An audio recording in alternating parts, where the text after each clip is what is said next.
sin los inmigrantes Quebec deja de existir de verdad, porque hoy en día, el miedo que tienen a la inmigración, son 22%, eran 25% antes de la población de Canadá. Sin los inmigrantes ya serían menos del 20%. Ahí sí que estarían desapareciendo y no tendrían los cupos dentro del federalismo canadiense. Y además, ¿quién estaría ahí para cuidarlos si sin la población inmigrante? O sea, así que no. Por suerte, hay mucha gente aquí en Quebec que sabe que sin los inmigrantes este país o esta sociedad no funciona y vamos a seguir luchando contra esta derecha. Ricardo Peñafiel, bienvenido a Un Café con Cristian Rex. Hola, Cristian. ¿Todo bien? ¿Sí? ¿Sí? ¿Te gusta el café? No, prefiero el mate. Bueno, pues hoy va a ser mi primer invitado que no toma café. Pero bueno, yo sí voy a tomarme un café que viene desde las montañas de Colombia. Ah, wow. Es un café que viene directamente desde el campo y es tostado aquí en la ciudad de Quebec por una compañía quebecoa. Es el Café y Aarón, que es el patrocinador del podcast. Pero bueno, no importa. No sé, ¿usted de dónde viene? Yo soy Mate. chileno, pero estuve exiliado con mi familia 5 años en Argentina, así que ahí Se le se me se pegó el mate. Pero pe en la mañana sí, ¿eh? ¿Sí?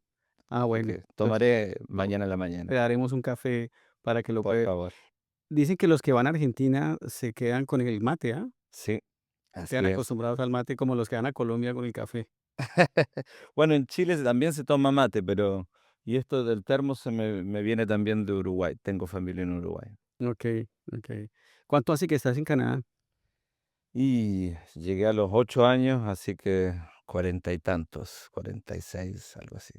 ¿Y por qué decidiste venir a Canadá en esa época? ¿Tu familia por qué decidió venir a Canadá? Bueno, mi familia se exilió en el 73 a Argentina por el golpe de Estado en Chile. Después vino otro golpe de Estado en Argentina, en la situación económica estaba muy mal. El hermano de mi mamá, entonces mi tío, estaba aquí en Montreal y dijo, vénganse, así que ahí llegamos en el 79. Okey. Eh, Tienes una trayectoria impresionante. Profesor, de Ciencias Políticas de la Universidad, Lucan, en la Universidad de Quebec en Montreal. Tienes un doctorado, postdoctorado. También diriges un grupo de investigación llamado GRIPAL. ¿A Ujú. qué horas puedes hacer tantas cosas? Y eso que todavía No tenemos mi todo, ¿ah? currículum militante. Bueno, es militancia, o sea, yo fui concebido en el festejo de la Unidad Popular. Cuando la Unidad Popular ganó la elección en Chile, ahí surgí yo del festejo de esa victoria. Y después llegó el golpe de Estado, entonces desde muy niño tengo esa necesidad de luchar para cambiar las situaciones injustas en el mundo, así que es como un peso moral de también todos los muertos desaparecidos que han habido y que siguen habiendo en Latinoamérica. Entonces, tengo una urgencia de cambiar el mundo y tengo la esperanza que escribiendo contribuyo en algo a esos cambios. Bueno, tú creces acá, tienes una educación canadiense. ¿Cómo, cómo se presenta ese amor por Latinoamérica? ¿Cómo se conecta con Latinoamérica para poder hoy en día ser la persona que eres y haber hecho todo este trabajo? Bueno, sí, soy profesor eh, de ciencias políticas sobre Latinoamérica, entonces nunca he parado de viajar, de retornar a no solo Chile, pero también México, Venezuela, Colombia, son Ujú. países que he cubierto. Entonces nunca he parado de estar en contacto con Latinoamérica, haciendo trabajo de terreno, o sea, de campo, yendo a hacer entrevistas con la gente, porque además mi perspectiva científica es relatos de vida, entonces tengo que ir ahí donde las papas queman. Pero como creces en Canadá con una cultura canadiense, ¿en qué momento se crea ese amor por Latinoamérica, en ese amor por saber, bueno, voy a investigar, voy a estudiar para poder conocer más y hacer, pues, conocer a Bueno, eso Latinoamérica? es de siempre, ¿ah? Pero lo que sí, el hecho de entonces, yo me crié en una familia muy politizada, entonces siempre estábamos hablando de Nicaragua, la revolución nicaragüense, eh, en el 79, entonces yo tenía 8 o 9 años y ya escuchaba hablar de ese tipo de cosas, y así nunca paró. Entonces, hay una anécdota muy cómica, de repente yo a los 13 años voy a leer Lenin, el ¿Qué hacer? Ujú, Y entonces le digo a mi papá: Me parece muy complicado este libro, hace referencia a cosas que están ocurriendo en Rusia en 1914 o algo por el estilo". Y entonces, me dice: "Pero, ¿y por qué te lees eso?". Bueno, porque todo el mundo no para de citar, al tal Lenin y ese libro. Entonces, pero es que todo el mundo lo cita, pero nadie se lo leyó. es el Entonces, yo, bueno, ya estaba leyendo mucho sobre Latinoamérica y sobre la revolución, entonces el Che, bueno, entonces eso desde siempre, te digo, desde los 8 9 10.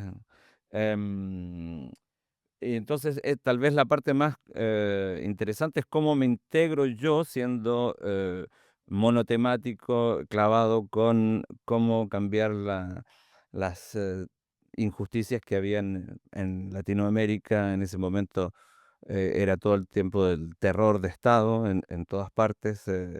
Entonces, cómo me integro yo igual a pesar de eso. eh, a mí me encanta el hockey, ujú, salía a jugar hockey con los amigos y fui muy bien, acogido por gente que me encontraba raro, pero interesante. Entonces, me acogían con mis ideas, de Latinoamérica, aunque no las entendían. Bueno, ahí ya estaba dictando cátedra de niño, desde donde niño. en las casas de mis amigos que me encontraban bien raro.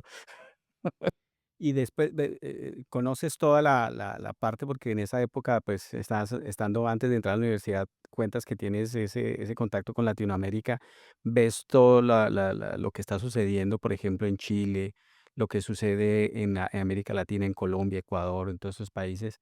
¿Cómo empieza a ver un joven canadiense la política que está pasando fuera de Canadá? Em Bueno, como te digo, era siempre. Entonces, empiezo el CEGEP, y, ya de por sí entro en organismos de solidaridad con Latinoamérica. Rápidamente empiezo a trabajar por un diario, que se llamaba Ici l'Amérique latine. Entonces, mi trabajo era, leer. Me acuerdo que el golpe de estado que dio Chávez en el 94, yo lo recibí, trabajando por el diario, Ah, recibo eso y entonces me dicen en el 92, me dicen: "Bueno, ¿qué hacemos? Es un golpe de estado, pero antineoliberal".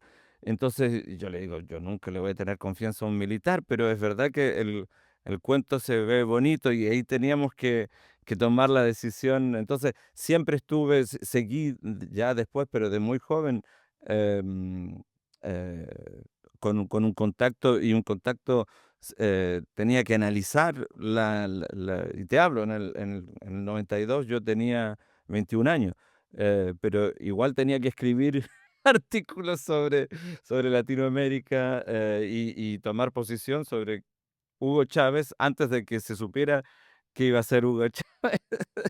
Y así, tendría un montón de anécdotas para contarte de cómo seguí siempre en contacto. En el 93, estaba terminando, mi baccalaureat, en ciencias políticas. Eh, Ahí también me fui a hacer una investigación, o sea, mi primera investigación la hice antes de haber terminado mi licencia. Y ahí entonces fuimos a las poblaciones. Un momento muy importante en mi vida fue el retorno en el 89, cuando recién todavía estaba el tirano, el Pinochet, mm, en el poder, pero había perdido el plebiscito. Entonces ya había perdido también las elecciones. Iba a entrar Elwin, el presidente de la época, primer presidente electo después del golpe de Estado. Yo en ese momento retorno y ocurre que con mi compañera María Cristina, que sigue siendo mi compañera hoy en día, ella es Marie Christine, es una quebeca, pero muy solidaria con Latinoamérica. De hecho, nos conocemos en estos eventos de solidaridad con Nicaragua. Y entonces, bueno, ella por contactos va a una población que es un barrio marginal, contactos con monjas que hacían como misioneras, o sea, que tenían misiones en los barrios populares. Y entonces me invita y ahí vamos, y entonces yo vivo algo que no hubiera vivido nunca, porque mi familia no es que sea rica, pero no vive en los barrios populares.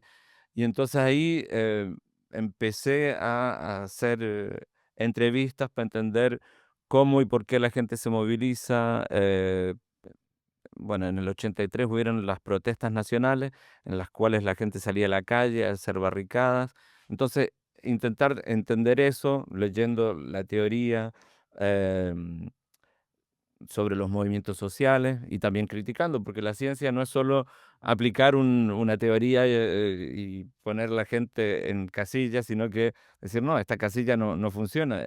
La protesta no era lucha de clases, no era las casillas que se tenían, no funcionaban para entender eso, y te diría que hoy en día las teorías que desarrollo y los estudios que desarrollo están vinculados en lo que vi en el 90. O sea, sigo durante Ujú. todo ese tiempo reflexionando en cómo la gente se moviliza y qué es lo que logra también con esas movilizaciones. Cuando vas a Chile por primera vez, un joven canadiense de origen chileno, Ujú.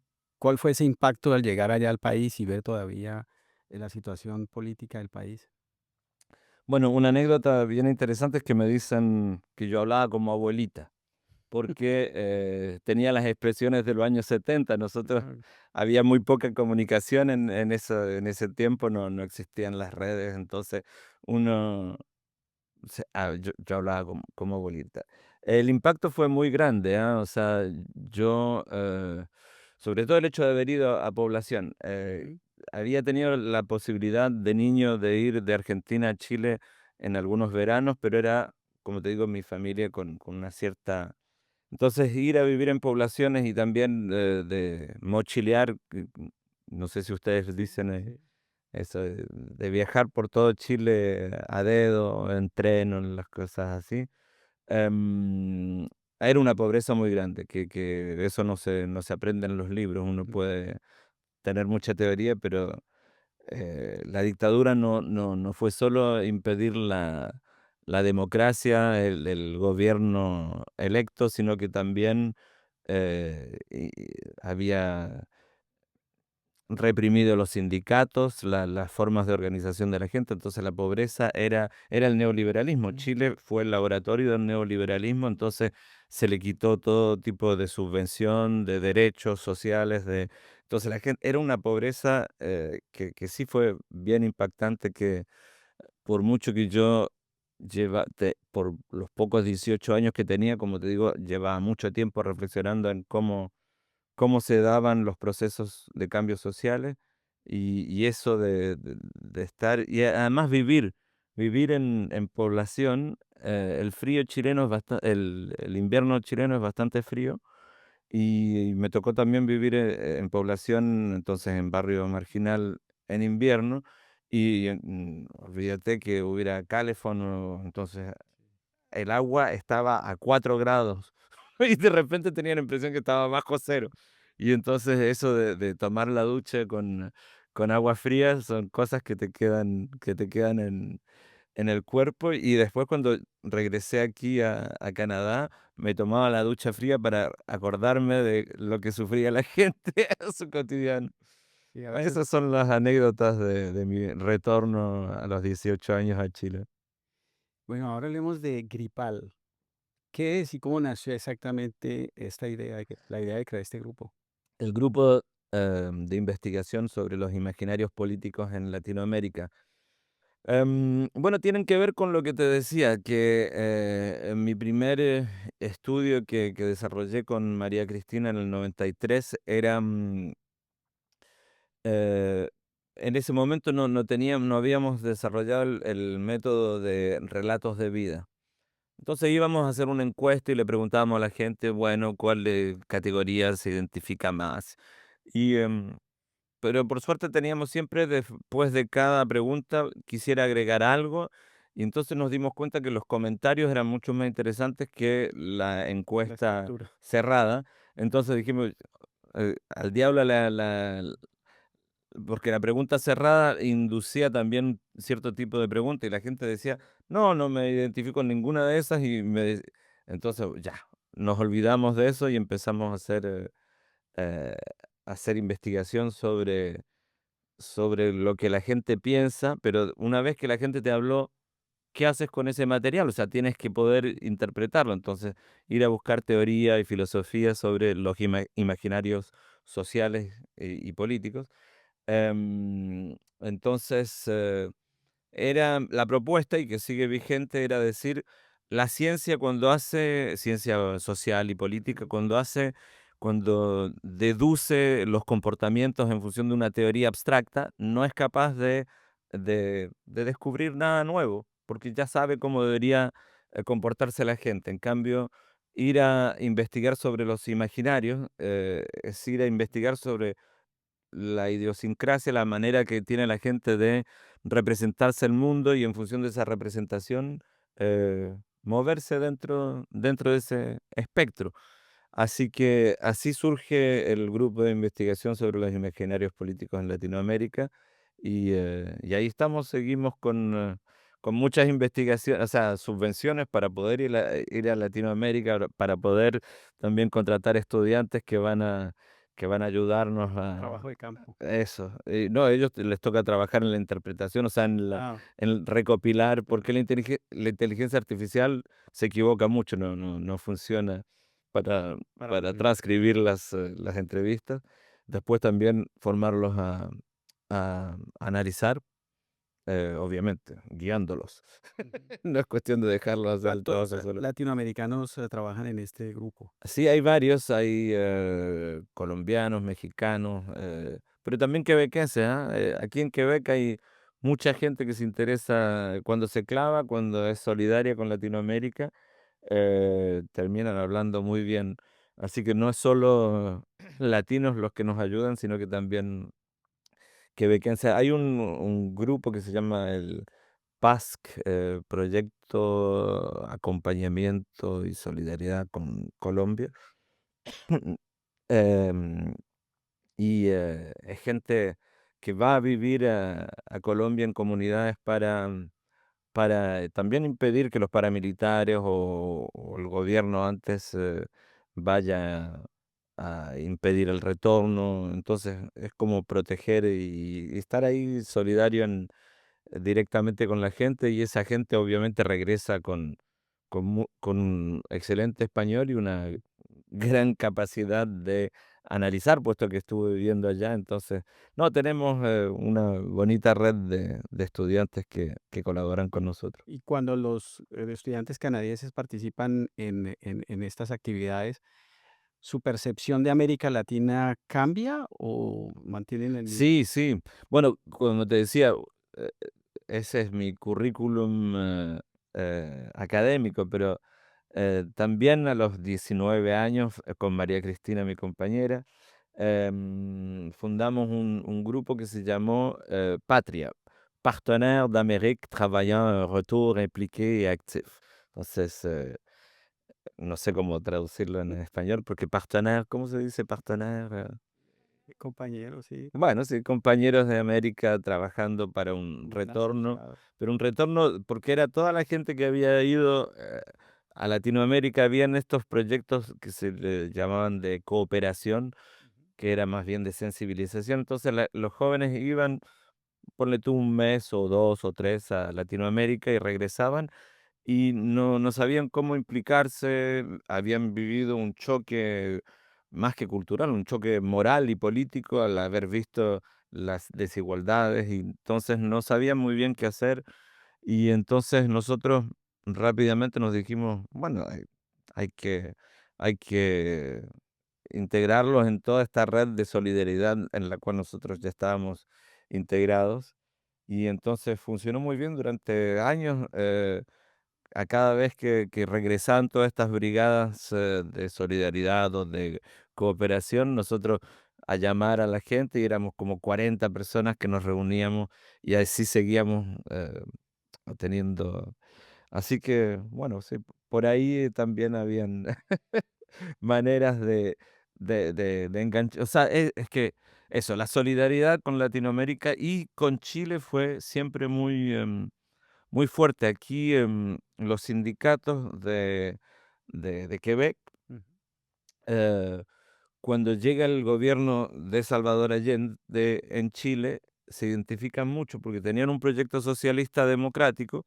Entonces dicen, wow, aquí están haciendo la revolución, pero después de haber electo al gobierno. Entonces, como era un modelo que querían, y además Allende estaba expropiando un montón de cosas, pero entre otras las compañías de minas de cobre, y aquí también habían muchas minas de cobre. Entonces la gente que estaba en Abitibi perdiendo su trabajo porque las minas, una vez que habían sacado todo lo que había que sacar, se iban y los dejaban a pueblos enteros sin ningún recurso.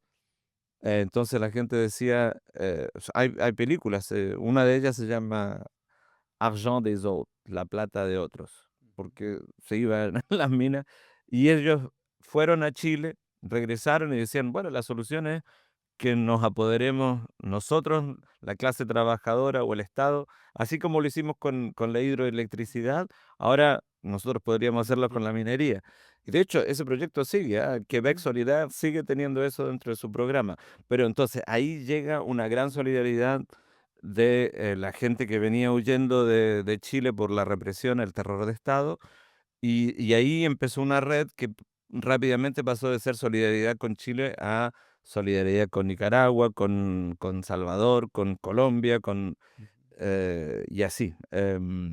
Ahora ya es solidaridad con Latinoamérica. Entonces, esa red, muy vinculada con los sindicatos, también está algo que se llama CISO,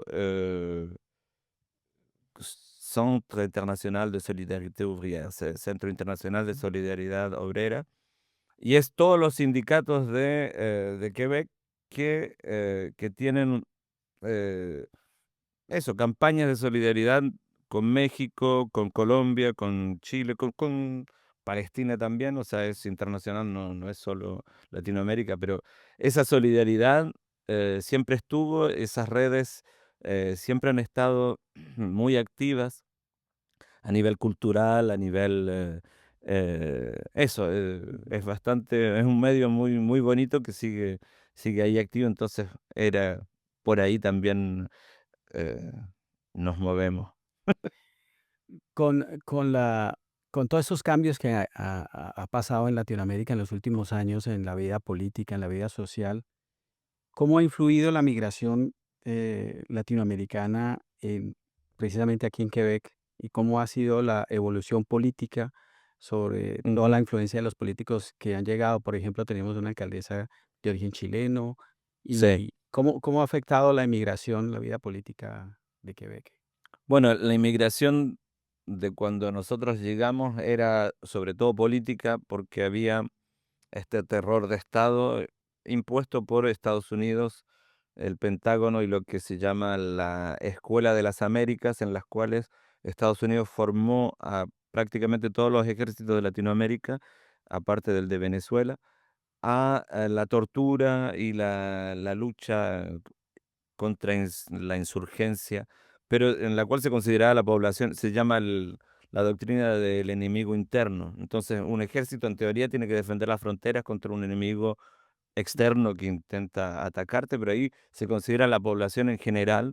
Cualquier acto de autonomía, democrático, es considerado subversivo, y entonces es ahí donde se impone el terror de Estado con los desaparecidos, que el objetivo no es que se le pasó la mano a una persona, sino que es una política de Estado que desaparece a la gente y que se sepa que la desaparecimos, que se sepa que es arbitrario para que te dejes de meterte en política.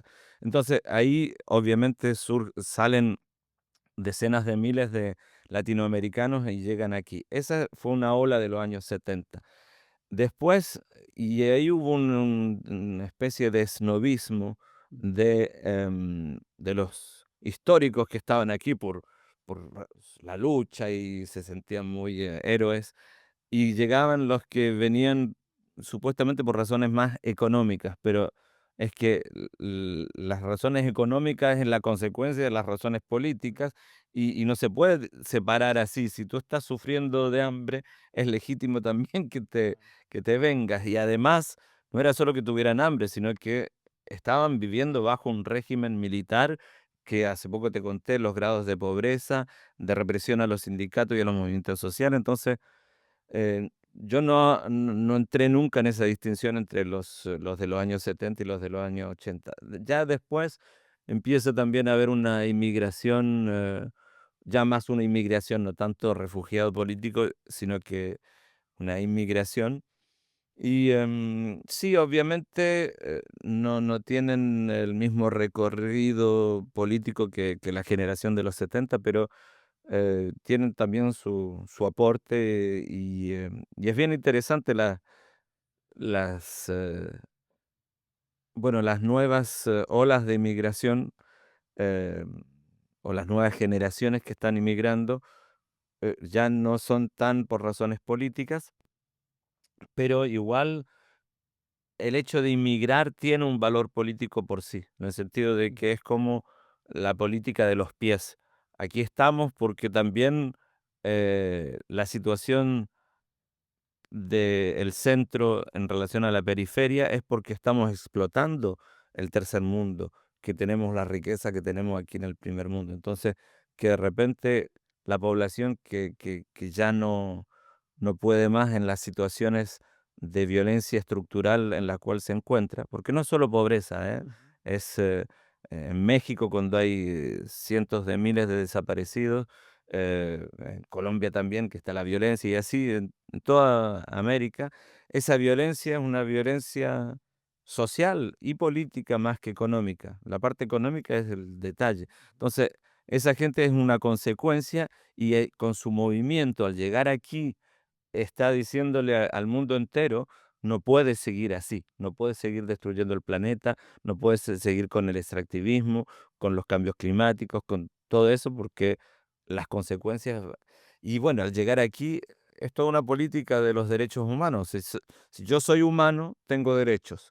Entonces, ahora lamentablemente con el gobierno que tenemos, eh, xenófobo, x- xenófobo total, o sea, le tiene miedo al extranjero y no es tanto que le tenga miedo, ¿ah? Es una retórica, una política de derecha que, que intenta ir a buscar votos eh, ah, gatillando con los peores prejuicios que la gente puede tener. Pero no era así cuando yo llegué y durante toda mi vida aquí hay una acogida muy grande del pueblo quebequense hacia lo que te contaba con todas estas organizaciones de solidaridad, que no quitaba que uno que por aquí, por allá no tenía mayor conocimiento de lo que era un extranjero y podía tener reacciones así como decían, regrésate a tu país. Y yo les respondía, tenía 11 años, le decía, mi país es aquí, así que no sé a dónde quieres que me regrese, pero bueno, ese tipo de comentarios, ningún político iba a osar hacer eso, pero lamentablemente estamos en un momento histórico en el cual yo ya no tengo ningún problema en decir que hay una ola fascista, en la cual bueno, con Trump que no respeta ninguna ley, pero también con Bukele, con Noboa, y así, Orbán y Putin. Es una internacional Una ola que se ha fascista en la cual Bolsonaro no se respeta el derecho internacional, pero peor que eso, se ataca a la democracia directamente. Se dice, bueno, aquí las leyes de este gobierno, la ley uno, una pseudo constitución en la cual se le dice a los sindicatos y a las organizaciones, no tienes derecho a cuestionar las leyes del gobierno. O sea, si aquí se ofende cuando uno dice que es autoritario, digamos que todavía aquí es protofascismo, pero bueno, hay un colega que viene a sacar un libro que se llama Fascisme tranquille, fascismo tranquilo, y que es una en relación a aquí en los años 60 ocurrió lo que se llamó la Revolución tranquille. Entonces él dice, bueno, aquí tenemos un fascismo tranquilo en el sentido de que no es violento, pero igual si se Okey. impiden a los sindicatos y a cualquier organismo que reciba algún peso del Estado cuestionar las decisiones del Estado y así un montón de otras en las cuales eh, las leyes ¿cómo se llama esto? Environnement de ¿Ambientales? ambientales.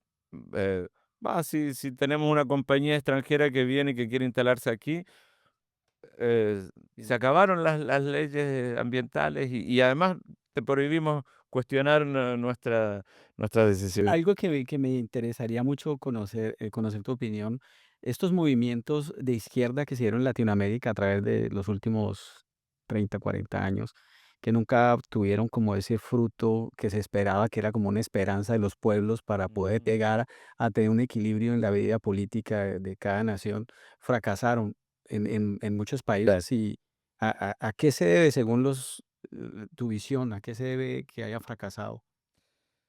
Uy, em, mira, tal vez porque yo no lo veo como un fracaso en el sentido de que no tengo una visión escatológica en el cual algún momento se llega al fin de la historia y vamos a vivir eternamente en una paz perpetua. O sea, lo que yo constato haciendo filosofía política es que desde siempre que eh, los poderosos, no desde siempre, desde que aparece el Estado hace como 4000 años, no hay que olvidar que la humanidad es 95% de la humanidad se vivió sin Estado, en sociedades sin jerarquía, en el cual no había alguien que podía ordenar, aquí se va a hacer como, como dicen mis pistolones. Entonces, a partir del surgimiento del Estado, nunca ha parado de haber resistencia en contra de eso. Entonces, yo capitalizo sobre los logros más que sobre las derrotas. El poder va a hacer todo lo que puede para volver a reproducirse. Y es por eso que hay golpe de Estado, terrorismo de Estado, ese poderío militar. Imagínate tú todo lo que tienen que desplegar como violencia para impedir al ser humano ser libre. Pero yo lo que documento en todos mis estudios es cómo el ser humano no deja de ser libre aún en las peores situaciones. Entonces veo logros que de repente se demoran. eh, en Chile hay luchas por la justicia que llevan más de 50 años, pero igual siguen luchando, la gente no para nunca. Lo mismo con el extractivismo, llega una compañía que con paramilitares y militares pretende instalarse en una región y la gente con su cuerpo, con su dignidad, van y logran ganarla una compañía todopoderosa con el poder de las armas y todo eso. Entonces, yo no veo tanto las derrotas como todas las victorias que sí cuestan, que sí uno quisiera estar en un mundo en el cual logramos eliminar la dominación, pero igual, bueno, entonces estamos en un momento de retroceso porque sí se pudo constatar una serie de victorias.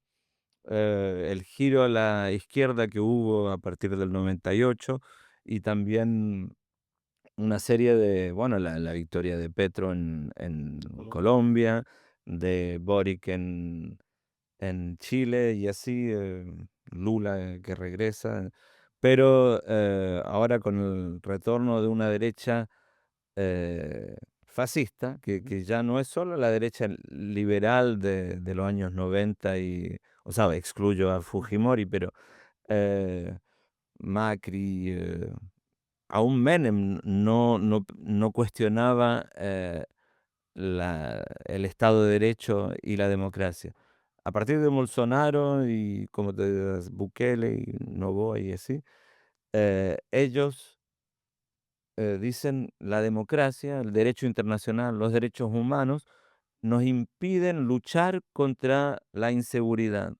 Y lo peor es cuando se dice en Chile, en el cual los grados de inseguridad son de los más bajos de Latinoamérica, pero se mantiene un discurso sobre la inseguridad para justificar eh, la abolición del Estado de Derecho. Y una vez que tú eliminas el Estado de Derecho, lo que ocurrió en México en el 2006, Calderón, para combatir el narcotráfico, dice, vamos a crear ejércitos especializados, le vamos a dar total impunidad al ejército para que pueda luchar contra el narcotráfico. ¿Y qué fue? El ejército se ligó con el narcotráfico y entonces es ahí donde empezaron los desaparecidos. Lo mismo está ocurriendo en Ecuador, en el cual pasa de ser la Suiza de Latinoamérica a ser uno de los países con mayor eh, violencia que en El Salvador, aplicando el buquelismo. Entonces, y así se podría seguir con todos los países. Cuando tú eliminas el Estado de Derecho, va a subir la corrupción, la inseguridad y todo eso. Entonces estamos en un momento en el cual se está cuestionando eso, pero yo sé, por haberlo, y es una ley histórica, que vamos a ser capaces de resistir y parar esto. ¿Cuánto tiempo va a durar? Depende de cómo logremos comunicar y, y actuar para impedir que estas aberraciones ocurran. O sea, en Chile ahora seguramente va a ser Kast quien entra, ojalá que dure poco y que no se perpetúe en el poder. Pero hay muchos movimientos en América Latina que están viendo con buenos ojos, por ejemplo, lo que hace Bukele en El Sí. Salvador. S- Es preocupante. Ujú. Sí, a empezar por los mismos salvadoreños, que nos dicen, es que es maravilloso, hoy en día podemos salir sin miedo. El problema es que, Es algo lo que pasa, por ejemplo, con Colombia, con los colombianos, casi siempre hablan sobre Álvaro Uribe y es como la ujú, figura, no importa lo que hizo, mano dura, sí. mm, sí, pero tuvo el país bien, pero no importa lo que haga por debajo y que viole Ujú, el derecho internacional humanitario, que haga cualquier tipo de cosas, se valida. sí. Y lo puedo entender en el sentido de que la gente que me dice que hoy en día está mucho mejor en Salvador que antes, mientras estaban las pandillas, las marras, em, pero ya había bajado, lo hizo con un deal que hizo con los dirigentes y se atacó solo a los de bajo rango con una violación total. O sea, yo no puedo tolerar que hayan, no sé, 80 y tantos mil personas sin ningún proceso, sin ningún derecho. Es algo aberrante. Y además, dentro de eso, hay niños, hay como 3.000 niños de 12 años, entre 18 y 12 años, que están ahí en cárcel sin proceso, sin derecho a nada.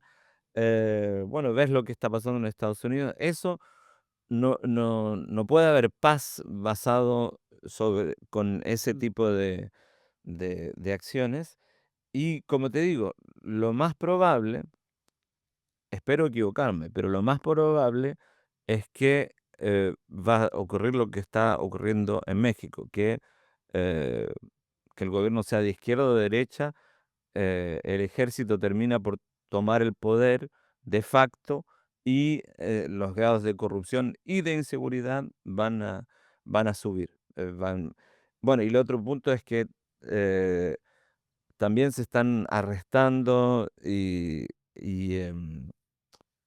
y desapareciendo y hostigando a los periodistas, a los sindicalistas. Entonces eso también a nivel de sociedad, si no tienes contrapoderes, si se vuelve una dictadura.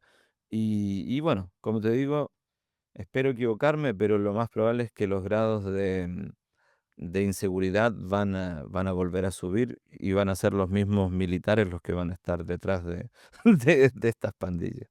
Sí, algo lo que sucede en varias partes de Latinoamérica, que la prensa se amenaza, se matan periodistas Sí. y se trata de coartar la libertad de expresión, ¿no? Ujú. Para sembrar miedo y terror. Sí. Y eso no te puede dar paz. Eso eh, es seguridad, pero que ni siquiera te da seguridad. Porque una vez que ¿cómo se llama? El género social se rompe, es muy difícil volver a coserlo.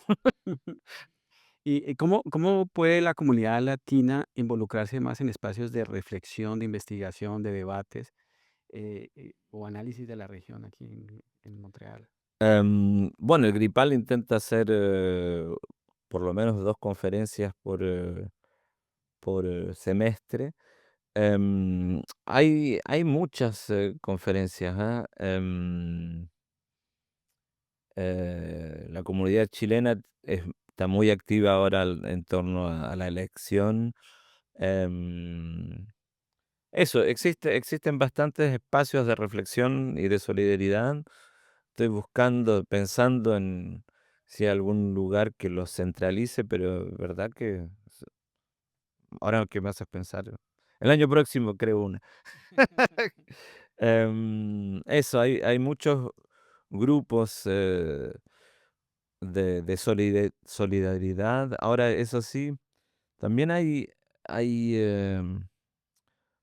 una solidaridad aún más estructural, que es también a nivel cultural. Hay muchas cosas que se hacen a nivel cultural y por ahí también hacen que uno pueda ir más allá solo de su comunidad de origen y salir a bailar con gente de Latinoamérica, de África y así. Hay espacios así también que son bien interesantes a nivel cultural. Bueno, yo estoy siempre metido en eso, entonces no sé, lo recibo por las redes en las cuales estoy metido. No sé cómo uno, si no está en esas redes, puede llegar a saber todo lo que hay, pero sí hay muchos espacios de reflexión en francés Ujú. tanto como en español. Em, sí, ahí después te respondo por escrito porque no sé cómo dónde se centraliza todo eso. Bueno, hay también un lugar que es bien interesante, que es el Comité de Defensa de los Derechos Humanos en Latinoamérica, se le dice el CEDAL, CDHAL, y ellos es un una organización muy antigua. Antes era Comité Cristiano, porque eran las iglesias Ujú. la que había empezado eso, pero ahora se secularizó. Y ellos también tienen muchas, intentan generar espacio de reflexión. Bueno, nosotros intentamos también difundir cuando vienen gente de Latinoamérica. Eso, intentamos hacer conferencias. También ahí está el cine, o sea, por eso creé el Gripal. O sea, para mí hay todas las formas de comunicación para entender lo que está pasando y comunicarlo son esenciales. No es solo intelectual, es también cultural. Y ahí uno podría pasar cada día teniendo una actividad aquí en Montreal sobre Latinoamérica. ¿Y Gripal tiene alguna contacto, por ejemplo, con la comunidad? ¿La comunidad puede acceder a este grupo? ¿Cómo? Lamentablemente se nos cayó la red. Son cuestiones de la vida. Nuestro, Nuestra webmaster se enfermó de forma gravísima y se fue con toda la información. Entonces, ahora estamos intentando de resucitar la red eh, con el Web Archive, Ok. pero me imagino que de aquí a enero estaremos de nuevo con actividades públicas y que podremos volver, seguir a retomar nuestro trabajo. Entonces, sí, ahí es un espacio que había logrado bastante, una red bastante amplia para que se difunda ahí. Y nuestro trabajo siempre ha sido con los diferentes organismos de solidaridad aquí y también con los organismos em, en Latinoamérica que luchan por la defensa de los derechos. Está el OVCD, Observatorio Violencia, Criminalización y Democracia, que es como una emanación del Gripal, pero que se concentra más sobre criminalización y democracia. Eh, Ellos, o sea, somos los mismos, eh, pero ahí trabajamos directamente con organismos latinoamericanos de defensa de derechos a la tierra, a la mujer, al trabajo y todo, derechos humanos. ¿Tienen redes sociales? Sí, pero No es no tanto. somos, no tenemos ese reflejo de alimentarla suficiente. Entonces tenemos, sí, coordinadores que cuando tienen el talento de alimentarlas nos permiten tener una presencia, pero me preguntabas cómo hago para hacer tantas actividades, es no estando en las redes. Quitan mucho tiempo las redes. Sí, sobre todo cuando uno no es un profesional de las comunicaciones, uno se puede perder dando botes. Todo es muy interesante, pero uno se queda en clip de pocos segundos, Se va desencadenando uno. eso, y tal cosa te lleva a tal otra, ¿Por qué es importante que los latinos que viven aquí sigan conectados con América Latina? Muchas veces cuando ya mucho tiempo uno se desconecta y se olvida un poco de lo que está sucediendo. Em, a ver, ¿por qué es importante? No, o sea, a mí me parece natural, es como algo que es nuestro ser, entonces es normal de estar en contacto con la sociedad de origen. Es bien cómico porque ahora con las redes y también antes eran los la tele por satélite, uno hablaba con la generación de mis padres y te hablaban, pero no lo viste ayer en la tele. Y le decía, yo no estoy viviendo en Santiago. Ustedes miran la tele de Chile, pero yo no. Mm. Bueno, entonces ellos se comunicaban también hoy en día con WhatsApp y ese tipo de cosas. La gente está viviendo prácticamente como si estuviera en su país de origen. Ahora, eso sí, yo te hablé mucho de una perspectiva de izquierda que tiene que ver con mi trayectoria, pero sé muy bien que lamentablemente hay mucha gente que no es de izquierda y que estaba hablando de WhatsApp.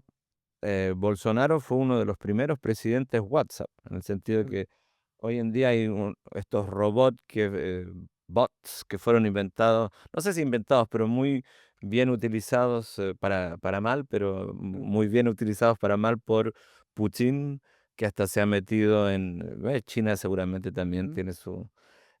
y lamentablemente la derecha, no sé si compra o no compañías que tienen estos troll y robots de ultraderecha que bombardean estas redes y entonces a nivel de análisis político, sí uno se mantiene en contacto, pero también uno se mantiene en contacto con este tipo de, no uno, yo, pero, pero hay gente eh, que eso, que hay mucho rumor, justamente toda esta política de la inseguridad circula mucho por esas redes. Ahora también esta manga de MAGA, Ujú. Make America Great Again, que antes de llamarse MAGA, de ser unificados bajo su rey, Trump, eran alt-right, eran masculinistas, supremacistas, alt-right, Pero, derecha, digamos que se reunieron todos bajo un solo eso, nombre bajo ahora. un, sí, eso. Pero esa red también es internacional y utilizan demasiado bien las redes sociales.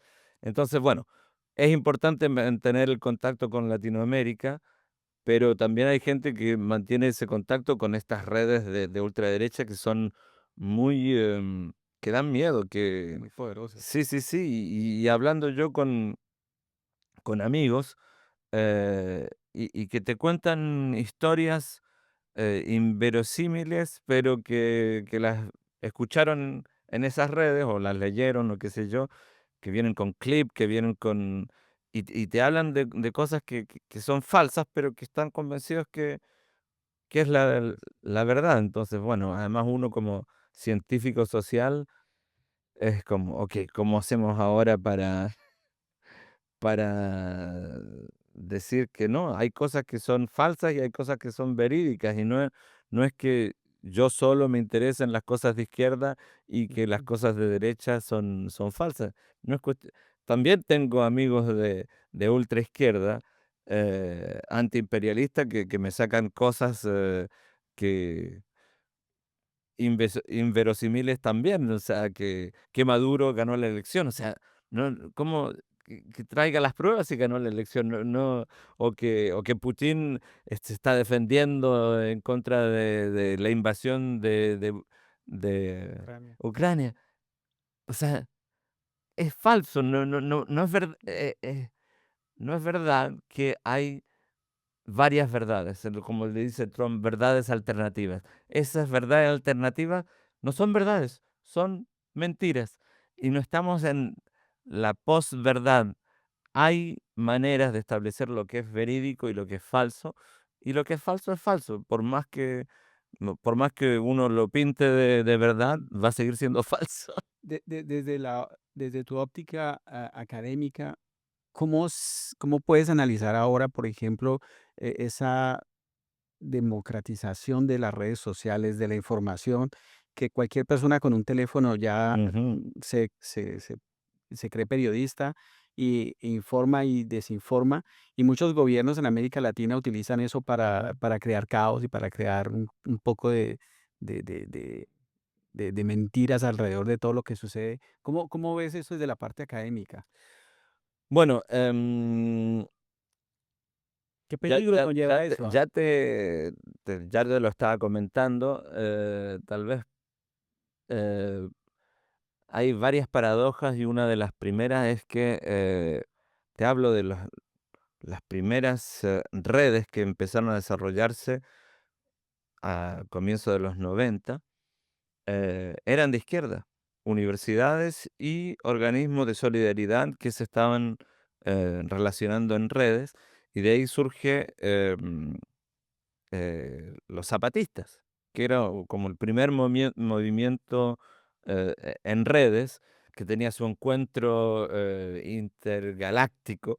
Entonces, no todo es malo. El hecho de que la gente tenga esa capacidad, hay un autor justamente, se llama Berthaud, pero no importa cómo su nombre, que te analiza cómo hubieron también revoluciones que se hicieron no solo gracias al celular y teléfono inteligente, pero apenas aparece Facebook, surgió la revolución de los pingüinos en Chile. Después aparece el teléfono, la revolución verde en Irán. Y así, entonces, este autor Berthaud analiza cómo se construye de alguna manera, todos estos diferentes sublevamientos populares que ocurren. Lo mismo también en Chile en el 2019. eh, en Colombia también hubieron, bueno, y en todas partes, la verdad, no vamos a empezar a establecer jerarquías. Entonces, eso es algo bueno, que la gente tenga, que se haya filmado cuando se asesina a George Floyd, y esa es la parte buena. La parte mala son estos robots, esta mentira que ahora con la inteligencia artificial va a ser aún más fácil secretar mentiras, todo esto QAnon y esa gente que cree cualquier cosa, o sea, existía antes, pero ahora esto está multiplicado por 10 o por 100 o por 1000 con esta capacidad de saturar el espacio con información. Lamentablemente no es mi especialidad, entonces es más preocupaciones que otra cosa lo que tengo, pero no hay que olvidar que igual, eh, siempre hemos sido capaces de resistir y es factible lograr resistir. Volverse analógico tal vez, pero más allá de solo volverse analógico, también, eh, eso, invadir esos espacios, no con robot, pero con pulso. También hablar con los vecinos, hacer campañas, ir en contra de la campaña de desinformación. Pero es verdad que tal vez estamos en un momento histórico en el cual la tecnología está llegando a un punto en el cual podría cambiar de forma radical la convivencia, pero puse muchas condiciones. Eh, Creo que sí seguimos teniendo capacidades de resistir, salvo que estamos frente a una nueva situación y habrá que analizarla para, para lograr buscarle la salida. ¿Qué mensaje le podrías dar, por ejemplo, a los inmigrantes que están escuchando este podcast, que están viendo este podcast en este momento? ¿Qué mensaje le podrías dar, por ejemplo, para su integración a la nueva cultura, a este nuevo país? Em, bueno, hace poco hablé muy en mal del gobierno de la CAQ, de Legault, el PSPP del Parti Québécois es igual de peor, o sea, es peor en ciertos puntos. Entonces estamos en un momento que puede parecer terrible, pero esa cultura, esa acogida y también hay, a pesar de que este gobierno ahora estamos en periodo de austeridad y que está cortando, o sea, es una esquizofrenia total. Dice, hay que preservar, hay que proteger el francés, pero vamos a quitarle los cursos a los inmigrantes, los cursos de francés. Vamos a quitarle una serie de derechos. Lo bueno es que hay organismos de quebecois y también de inmigrantes que van a resistir, que estamos resistiendo en este momento. Estamos tomando posición en el espacio público para oponernos a estas leyes que son anticonstitucionales, que son que violan la ley. Entonces, algo que quiero dejar como mensaje es no se fíen solo a ese tipo de políticas de derecha que van en contra de los derechos. La sociedad y siguen habiendo espacios de integración. La sociedad quebequense es muy acogedora y va y tiene una serie de espacios institucionales que permiten y facilitan la integración, pero además una serie de espacios sociales de gente que lo único que quiere es hacer migas con los inmigrantes y también en los pueblos. ¿Ah? Hay historias muy, muy bonitas porque hay hay pueblos que necesitan mano de obra y que ellos no son los que dicen vamos a tener solo una política con permiso de trabajo restringido y restringido en el tiempo y o sea, esas políticas violan el derecho humano. O sea, ¿cómo vas a tratar un mexicano o guatemalteca que viene aquí a trabajar como un cuerpo desechable? O sea, hace poco lo dije, si eres humano tienes derechos, no puedes ser tratado como si fueras desechable. Entonces, em, eso, aquí hay gente que se organiza para defender los derechos de los trabajadores temporarios, eh, que también se están organizando para que sea posible darles posibilidades de integración a largo plazo aquí. Y, y eso, van, sobre todo si ya lograron entrar, van a ver hay dificultades, pero hay también muchas posibilidades y mucha gente de un valor humano inmenso que que que que se va que les va a brindar tender la mano y brindar ayuda. Y aquí también estamos nosotros que estamos aquí desde hace mucho tiempo y que eso, hay unas redes de asociaciones de migrantes que también están ahí para ayudarnos a eso, a tener los derechos, o sea, acceder a los derechos que tenemos y a defender en contra de los gobiernos que quieren quitarnos derechos. Eh, ¿Qué piensas que lo que dice, por ejemplo, el gobierno últimamente? ¿Es verdad que la migración, en este caso, por Ujú. ejemplo, la latinoamericana, podría ser un peligro, por ejemplo, para la lengua francesa? Es una mentira total. Y eso es desinformación y lo más terrible es cómo ¿cómo se llama? El PSPP es el nombre del Parti québécois. Paul Saint-Pierre Plamondon, eh, cuando, cuando dice que la gente de la cultura está totalmente à plat ventre, entonces que sometida al federal porque les da plata. ¿Por qué se enoja? Porque el ministro federal de la cultura, el nuevo ministro, dice esto es una mentira. Estoy choreado, y yo también, que me hablen de que el francés está siendo amenazado por los inmigrantes. ¿Por qué? Yo ahora estamos hablando en español, pero yo enseño en francés y estoy totalmente integrado desde antes de los 18 años en una serie de organizaciones quebequenses. Entonces, yo no soy ninguna amenaza para el francés en Quebec o en Montreal. Pero según las estadísticas, como yo soy de lengua materna hispanófono, y, y que hablo en español con mis padres o con mis hijos, entonces soy una amenaza para el francés. Según esta Ujú. estadística, es mentira total. Además, parte sobre postulados eh, según los cuales los inmigrantes se irían 50-50 hacia el inglés o hacia el francés. Entonces que tendencialmente iría bajando. Pero eso es mentira, era antes cuando la inmigración italiana, griega y portuguesa, que era la que había llegado primero, había sido integrada por el federal.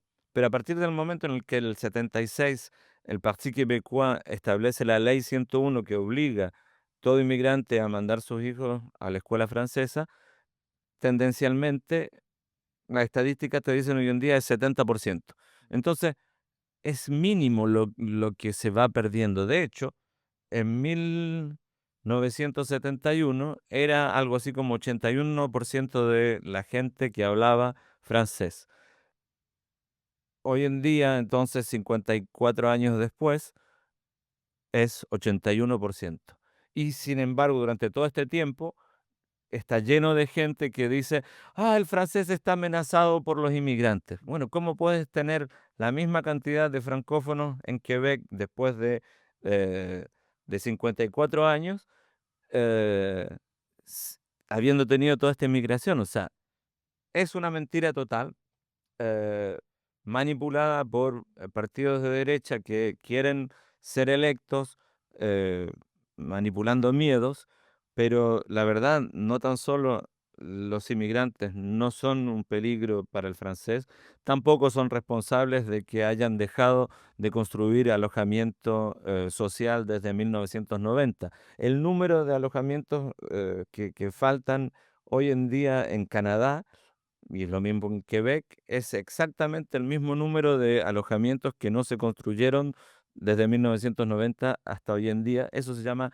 neoliberalismo. Ahora, en vez de echarle la culpa a quien hizo la austeridad y el neoliberalismo, se dice es la culpa de los inmigrantes. Pero por suerte hay gente como Quebec Solidaire que no tiene miedo de decir la verdad y no solo Quebec Solidario, eso a nivel político, pero a nivel, de organismo, está el barreau, está, bueno, los profesores de universidad, también el Paul Saint-Pierre Plamondon se va en contra de los profesores de universidad, tratándolos de woke y también entonces, pero hay toda una sociedad que sí establece, los sindicatos también. Por eso es que estos gobiernos de derecha intentan impedir que la verdad se sepa y decir, no, no pueden cuestionar una ley discriminatoria porque reciben plata del Estado, pero eso no es democracia.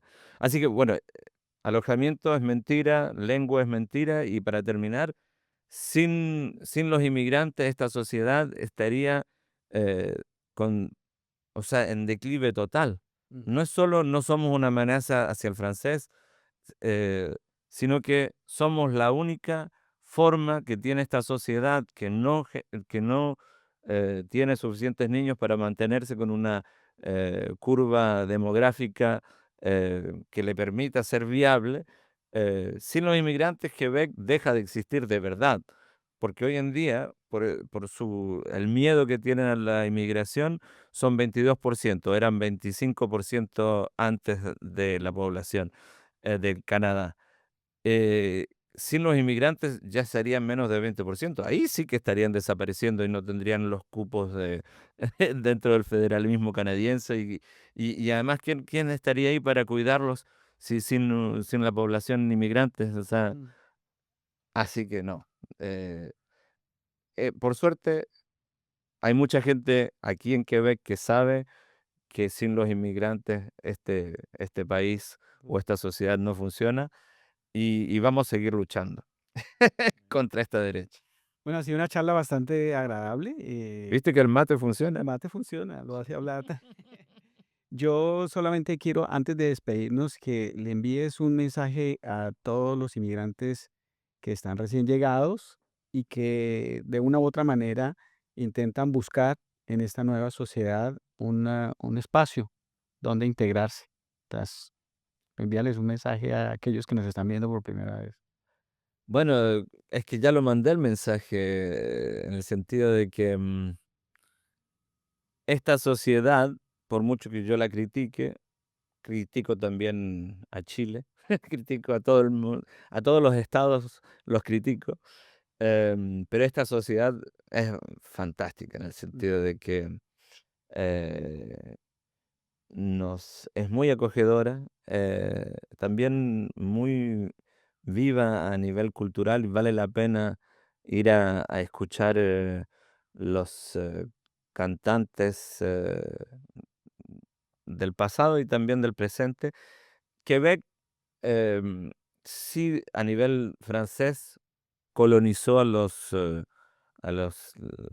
pueblos indígenas que habían aquí, pero después fue colonizada por los ingleses. Y entonces esta sociedad se construyó desde una perspectiva también de resistencia contra un opresor.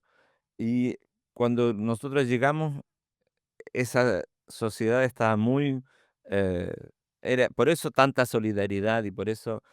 entonces hubo una hermandad que se generó entre sobre todo los pueblos de Latinoamérica que vinieron aquí y la sociedad que nos acogió. Entonces, eso sigue existiendo y para mí la van a pasar muy bien integrándose a actividades culturales, todo este medio también eh, que le dicen comunitario, ujú. lo communautaire, en el cual hay actividades a nivel de bibliotecas, a nivel de también cultural, gratuitos, a nivel de barrio. Entonces, es una vida cultural, social muy rica y que si uno se da la pena de integrarse en eso, también hay a nivel de iglesias, también a nivel eh, en español y de todo. O sea, es una sociedad muy, muy interesante en la cual si uno se da la pena de buscar, uno encuentra espacios no solo para integrarse por integrarse, sino que cómo, pasarlo bien bailando, eso es parte de la integración, y la integración no es solo aprender el francés, sino que también poder seguir expresando su propia Cultura. cultura. Entonces es una sociedad transcultural, aunque no lo sabe. Bueno, Ricardo, ha sido un placer tenerte hoy aquí, Cristian, con un café y un y un mate. mate. Así es que muchas gracias por haber aceptado la invitación y espero que nos volvamos a ver muy pronto. Sí, ojalá. Muchas gracias. A ustedes muchas gracias por haber seguido este episodio hoy. Espero que nos sigan aquí abajo. Hay un botoncito que dice like y que dice suscribirse. No cuesta nada, de rápido y así nos pueden apoyar en este proyecto. Este episodio ha sido también patrocinado por Informatic Blue Tech, un centro de reparación de Apple autorizado en la ribera sur de Montreal, que cubre toda la región metropolitana. Si tienen algún problema con sus equipos Apple, pueden contactarlos. Aquí está toda la información y nosotros nos vemos la próxima semana con un nuevo invitado, con café o con mate, no importa. Gracias.